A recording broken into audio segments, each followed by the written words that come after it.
tardes. Vamos a iniciar hoy la presentación del índice de calidad institucional que viene elaborando Martín Krause desde 6 años. Pero antes que nada quiero agradecer a las personas que han posibilitado hacer este evento y los estudios, a Revial, que es la Red Liberal de América Latina,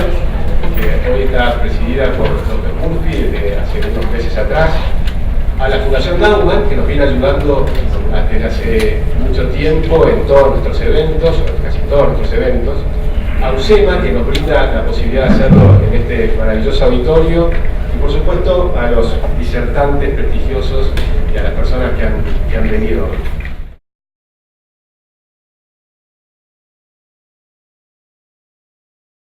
Agradecer muy especialmente esta invitación a Aldo, a Agustín y a Martín, felicitarlos por una iniciativa que me parece particularmente oportuna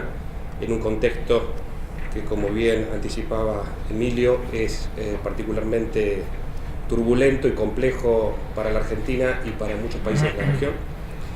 Quiero complementar la exposición de Emilio, que planteaba también el peligro del eventual desmantelamiento de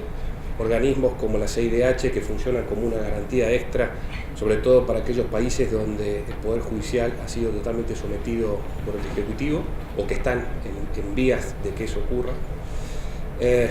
Haciendo un pequeño repaso sobre lo que pasó con la libertad de expresión y la prensa en los últimos años, deteniéndome particularmente en los mayores embates que ha sufrido el periodismo en todo este tiempo, sobre todo los más recientes, y finalmente hacer algunas reflexiones generales sobre ideas que están circulando en el debate público sobre el conflicto del gobierno con los medios y en definitiva en qué consiste la libertad de expresión.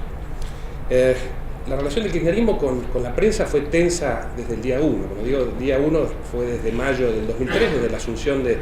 Néstor Kirchner. Si nos retrotraemos a la etapa provincial de Néstor Kirchner, a las sucesivas gobernaciones, incluso la Intendencia de Río Gallegos, ya la relación era conflictiva y derivó rápidamente en un sometimiento por parte del Ejecutivo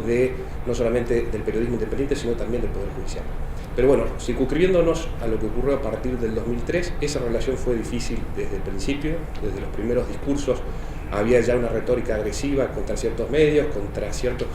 periodistas, pero me parece que lo interesante para este análisis es que había un cuestionamiento al rol del periodismo. Había un cuestionamiento al periodismo concebido como intermediario entre la ciudadanía y el poder, al periodismo como fiscalizador del gobierno. Eso se tradujo en algunas acciones que rápidamente se tomaron, pasaron por una clausura comunicacional por parte de la inmensa mayoría de los funcionarios que no hablaban con ciertos medios, por el destierro de ciertas prácticas como las conferencias de prensa que caracterizan a la dinámica de toda democracia moderna,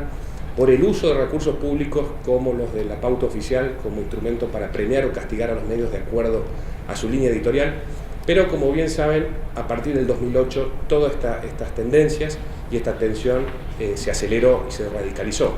En el 2008 tuvimos la crisis con el campo, en el 2008 el gobierno tuvo la derrota legislativa con la 125, luego hubo una caída estrepitosa de la imagen presidencial, en este caso ya de Cristina Fernández de Kirchner, hubo una derrota electoral muy grave para el oficialismo, que fue la que sufrió Néstor Kirchner a manos de Francisco de Narváez. ¿Y cuál fue la principal respuesta que dio el oficialismo a estas adversidades? La principal respuesta fue la ley de medios. La ley de medios que se sancionó en el segundo semestre del 2009 y que denota, creo yo, cómo en el imaginario oficialista todos los problemas, todos los traspiés que se tienen en la gestión se asocian inmediatamente al periodismo independiente, considerándolo un agente que forma parte de una suerte de conspiración que va introduciendo obstáculos a la marcha de la gestión del gobierno.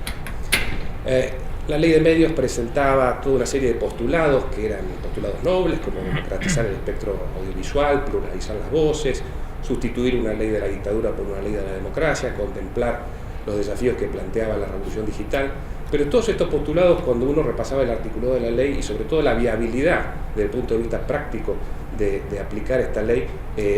generaban muchísimas contradicciones. Había postulados que vulneraban principios constitucionales, el derecho de propiedad, derechos adquiridos, el principio de igualdad ante la ley, pero más allá del fondo de la ley, me parece interesante, a efectos de este análisis, analizar lo que ocurrió en torno a esa ley, ¿no? Los distintos avatares judiciales que se fueron dando a través de los amparos, las distintas instancias por los que la aplicación de la ley fue atravesando, generaron una enorme irritación por parte del gobierno que derivó en una presión cada vez más grande contra el Poder Judicial y finalmente se generó el mayor embate que se haya registrado en los últimos 30 años contra el Poder Judicial, que pone en riesgo la independencia del Poder Judicial y en definitiva las bases de la República. Uno de los momentos de mayor tensión, uno de los momentos que estamos viviendo ahora con los proyectos de reforma que seguramente quien me va a seguir en la exposición va a ampliarlos más, pero otro momento muy particular fue el 7D, fue una fecha simbólica introducida a fines del 2012 por el gobierno, a partir del cual se desmantelaría el Grupo Clarín y se iniciaría una etapa mucho más libre dentro de la concepción kirchnerista para el gobierno.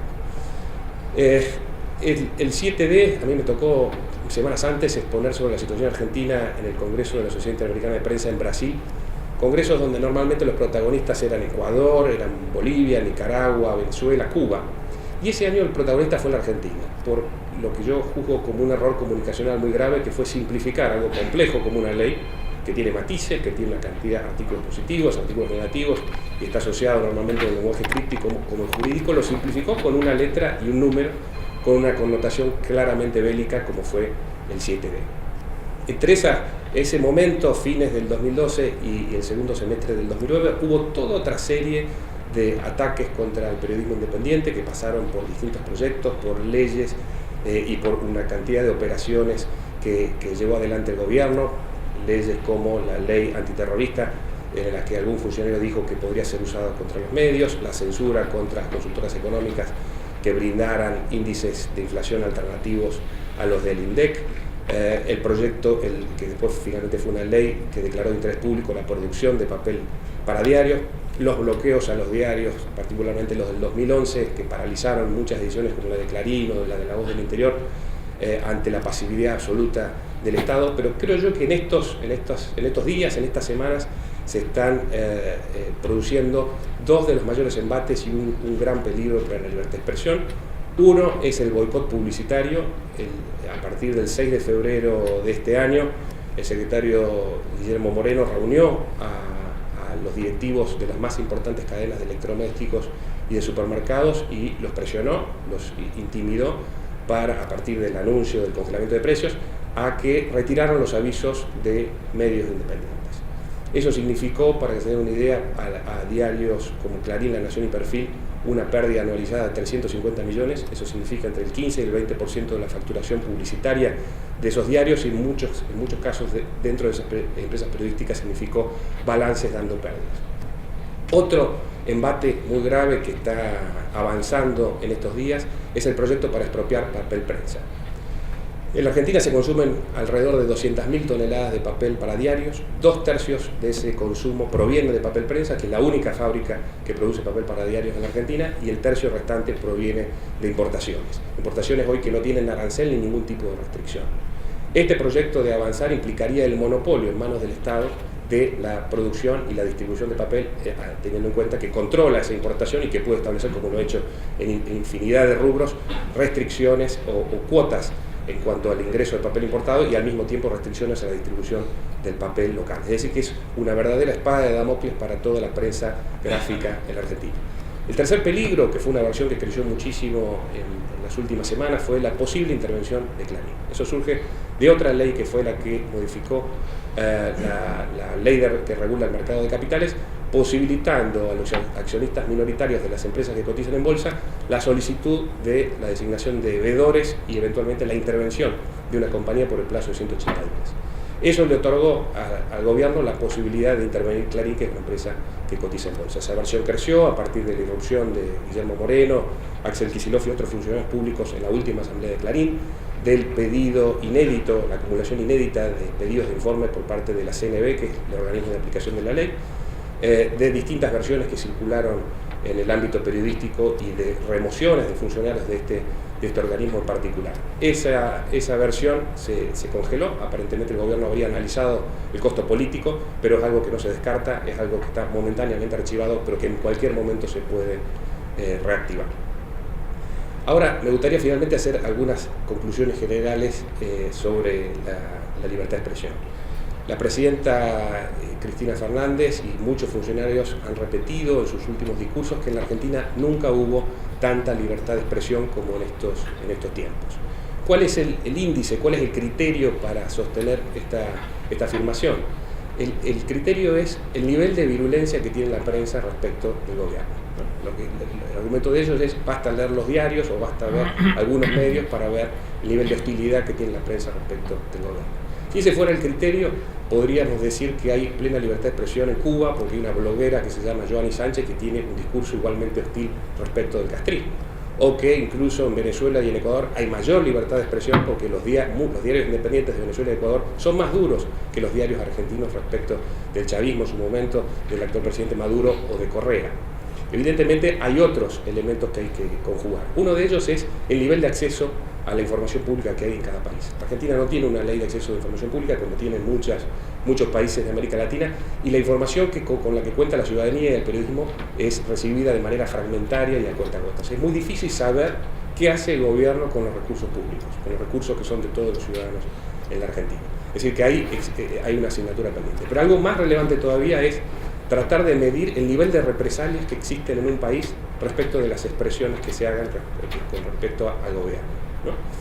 En Cuba, evidentemente, la libertad de expresión está absolutamente restringida en la medida en que esta bloguera no puede publicar sus ideas en ningún medio gráfico de la isla, ni aparecer en ningún programa de televisión o programa de radio. Tiene que hacerlo a través de las redes sociales que no controla el castrismo o en medios internacionales.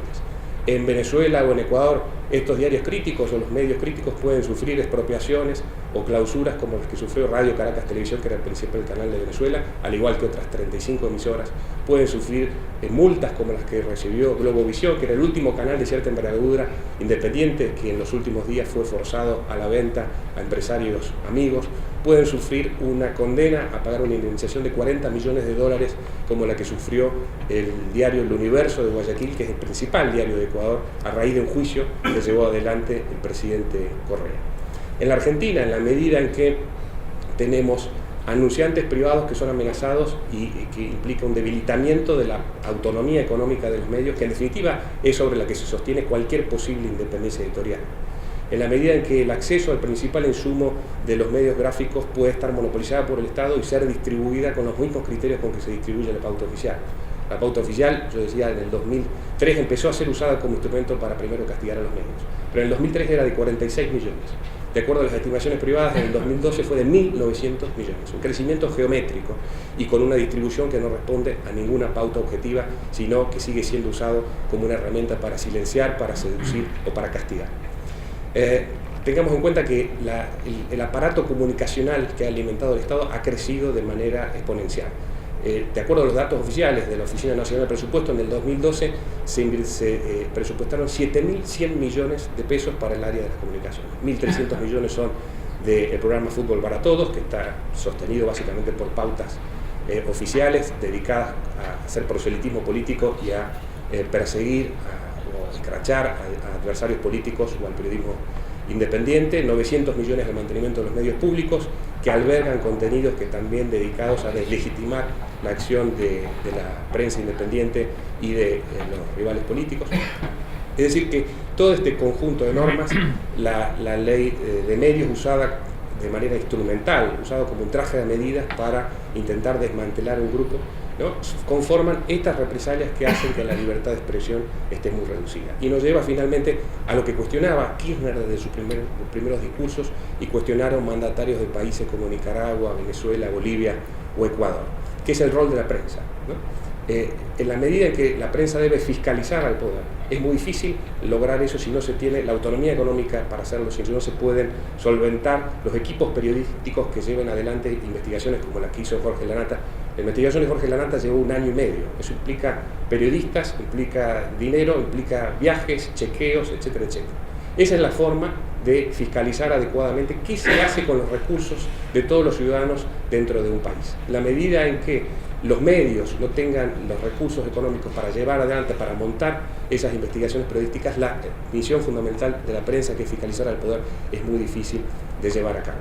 Eso, en definitiva, es lo que en este momento se está poniendo en juego. No puede haber auténtica democracia si los ciudadanos no reciben a través de la prensa los elementos, las informaciones para tomar decisiones conscientes, decisiones fundadas sobre el rumbo que le quieren dar a una gestión, sobre la ratificación o la rectificación de un funcionario, para poder elegir